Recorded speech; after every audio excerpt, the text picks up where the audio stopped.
नमस्कार मेरे प्यारे दोस्तों आपका स्वागत है हमारे यूट्यूब चैनल एमके वॉइस पर। दोस्तों, आज हम बड़ी सुंदर सी कहानी बौनो और मोची की कहानी लेकर आपके सामने उपस्थित हैं।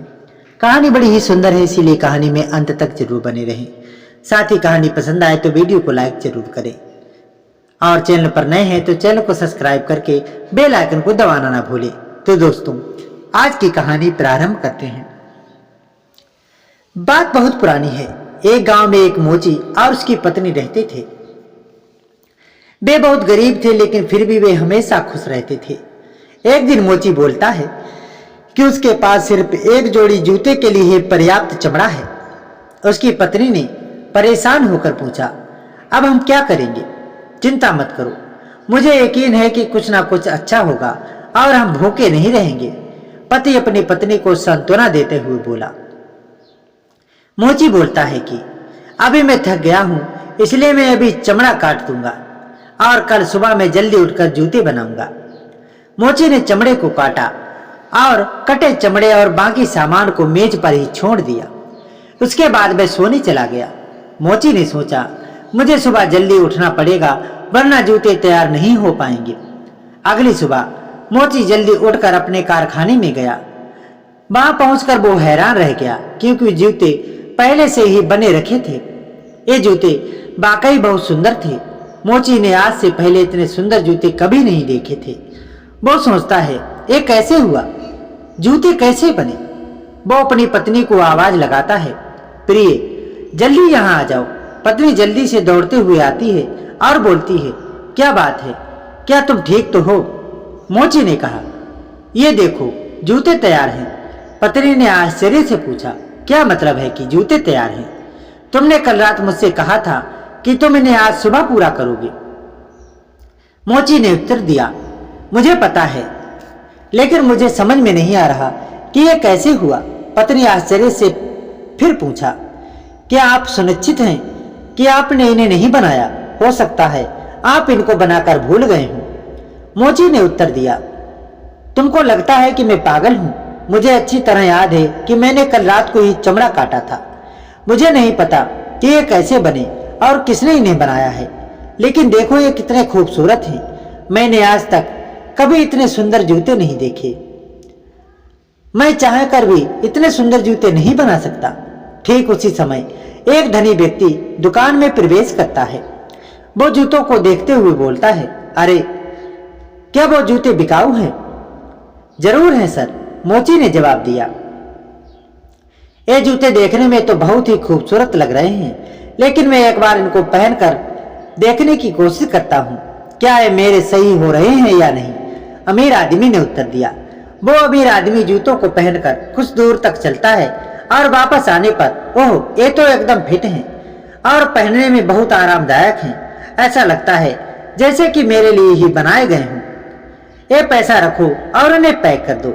मोची ने पैसों की तरफ देखा और फिर आश्चर्य से उस आदमी की तरफ देखा। उसको कभी भी किसी ने एक जोड़ी जूतों के लिए इतने पैसे नहीं दिए थे।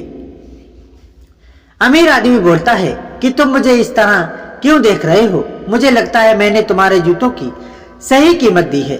फिर भी अगर तुम्हें कम लगता है कि कीमत कम है तो बोलो और इन्हें फटाफट पैक कर दो, मुझे देर हो रही है।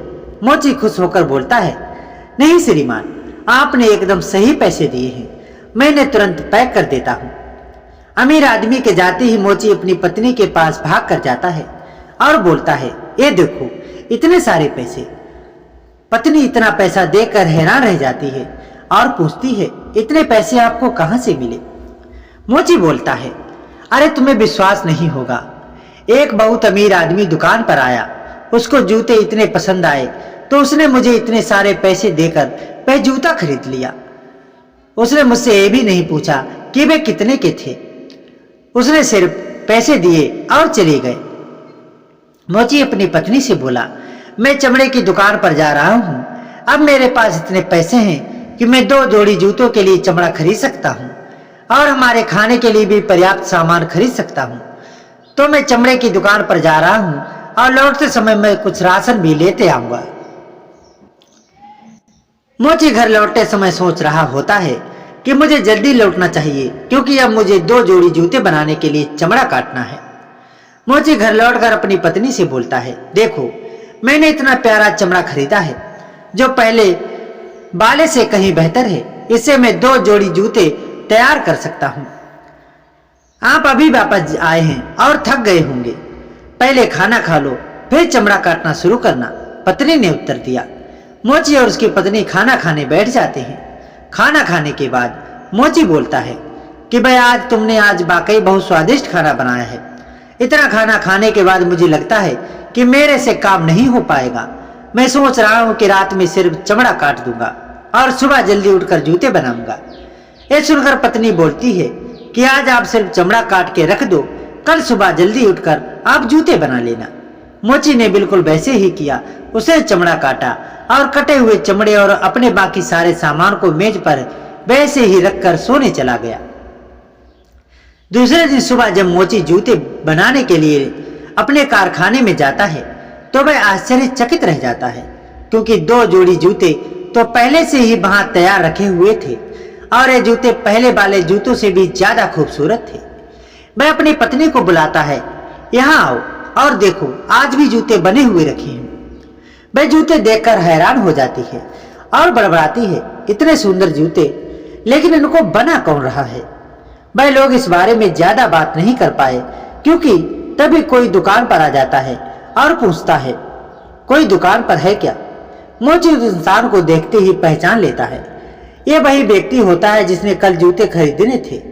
मोची सोचने लगता है कि कहीं ऐसा तो नहीं ये कल वाले जूते वापस करने आए हूँ, क्या जूते में कोई खराबी थी। मोची ने आदमी को अपनी दुकान के अंदर बुला लिया। अंदर आते ही वो अमीर आदमी बोलता है कि मेरे दोस्त को मेरे जूते इतने पसंद आए हैं कि वह चाहता है कि मैं उसके लिए भी 1 जोड़ी जूते ले लूं। मुझे आशा है कि आपके पास कुछ जूते तैयार होंगे। मोची बोलता है, जी हुजूर, मेरे पास 2 जोड़े तैयार हैं, कृपया आप इनमें से किसी को पसंद कर लें। अमीर आदमी जूता देखते ही बोलता है, ओह ये वाकई शानदार और कल वाले से हैं। मैं एक अपने दोस्त के लिए और दूसरा अपने लिए लूंगा। अमीर आदमी खुश होकर मोची से बोलता है कि आप वाकई बहुत अच्छे जूते बनाते हैं। मोची और उसकी पत्नी इतने खुश हुए कि वे खुशी से नाचने लगे। अमीर आदमी ने दोनों जूते काफी अच्छे दाम देकर खरीद लिए। अब मोची के पास अच्छे खासे पैसे थे जिससे वह कई जोड़ी जूते बनाने के लिए चमड़ा खरीद सकता था।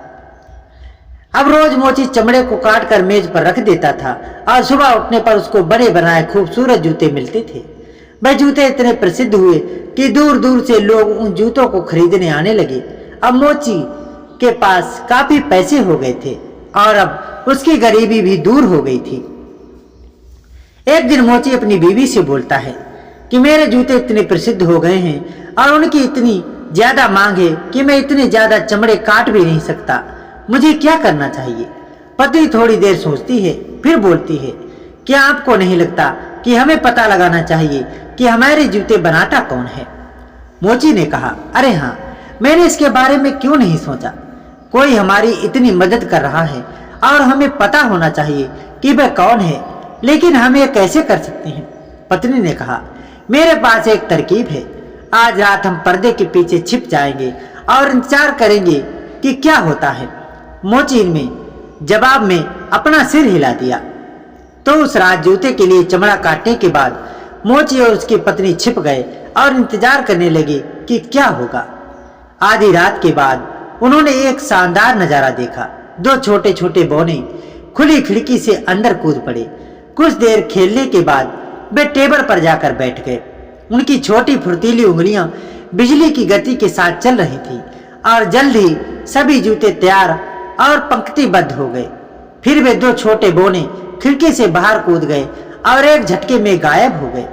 एक बार जब वे चले गए तो पत्नी ने कहा, वे नन्हे मुन्ने इतने दिनों से जूते बना रहे हैं, वे कितने छोटे हैं लेकिन क्या कमाल का काम करते हैं। मुझे आश्चर्य हो रहा है, वे कौन हैं और वे कहां से आए हैं। मोची ने कहा, ये भूल जाओ वे कौन है और कहां से आए हैं। ये सोचो कि सर्दी आ रही है, उनके कपड़े फटे हुए हैं और जल्द ही उन्हें ठंड लगने लगेगी। पत्नी ने जवाब दिया, हाँ उन्हें हमारे लिए जो कुछ किया है उसके लिए उन्हें एक छोटा सा उपहार देने का समय आ गया है, लेकिन हम उनके लिए क्या कर सकते हैं? बहुत देर तक सोचने के बाद उन्होंने एक विचार किया और उन्होंने सोचा, मैं उनके लिए एक छोटी छोटी कमीजें, पैंट और यहाँ तक कि छोटे छोटे कोट भी बनवाऊंगी और आप उनके लिए प्यारे छोटे छोटे जूते बना सकते हैं। आपका इसके बारे में क्या ख्याल है? मोची खुशी से चिल्लाया, ये बहुत अच्छा विचार है, चलो उनके लिए उपहार बनाते हैं। मोची की पत्नी ने प्यारी और छोटी सी कोट, पैंट और कमीजें बनाई और मोची ने छोटे बोनों के लिए छोटे छोटे जूते बना दिए। उस रात एक बार फिर मोची और उसकी पत्नी पर्दे के पीछे छिप गए और एक बार फिर आधी रात के बाद छोटे बोने कूदकर अंदर आ गए और जूते बनाने के लिए मेज पर चले गए। जब उन्हें छोटे कपड़े और जूतों को मेज पर देखा तो वे हैरान रह गए और एक दूसरे को देखने लगे। एक झपट्टे के साथ उन्होंने जल्दी से कपड़े और जूते पहन लिए। वे काफी खुशी से ताली बजा रहे थे तो कभी खुशी से नाचने और गाने लगते थे। हमारे पास नए कपड़े हैं, हमारे पास नए कपड़े हैं, ओह हम अपने नए कपड़ों से बहुत खुश हैं। थोड़ी देर बाद बौने खिड़की से बाहर कूद गए और गायब हो गए। एक बार जब वे चले गए तो मोची ने अपनी पत्नी से कहा, मुझे बहुत खुशी है कि हमारे छोटे से उपहार ने उन्हें इतना खुश कर दिया। हाँ, हालांकि उन्होंने हमारे लिए जो कुछ किया उसके लिए उपहार बहुत छोटा था, पत्नी ने अपने पति को उत्तर दिया। बौने उस दिन से कभी नहीं लौटे, लेकिन उसके बाद मोची को कभी काम की कमी भी नहीं रही और वो जब तक जीवित रहे सुखपूर्वक अपना जीवन व्यतीत करते रहे। लेकिन वो हमेशा सोचते रहते थे कि वो बौने कौन थे, कहां से आए थे और कभी कहां होंगे। बच्चों, अगर आपके पास इस सवाल का जवाब हो तो हमें अपना उत्तर कमेंट में जरूर दीजिएगा। साथ ही इस वीडियो को जो भी देख रहा है वो इस कहानी को बारे में क्या सोचता है हमें कमेंट में जरूर बताइएगा। साथ ही वीडियो पसंद आई तो वीडियो को लाइक जरूर करें और चैनल पर नए हैं तो चैनल को सब्सक्राइब करना ना भूलें। तो मिलते हैं अगली वीडियो में, तब तक के लिए अपना और अपने संपूर्ण परिवार का ख्याल रखिएगा। महिलाओं को इज्जत दीजिए, बड़ों का सम्मान कीजिए और बच्चों को स्नेह दीजिए। राधे राधे।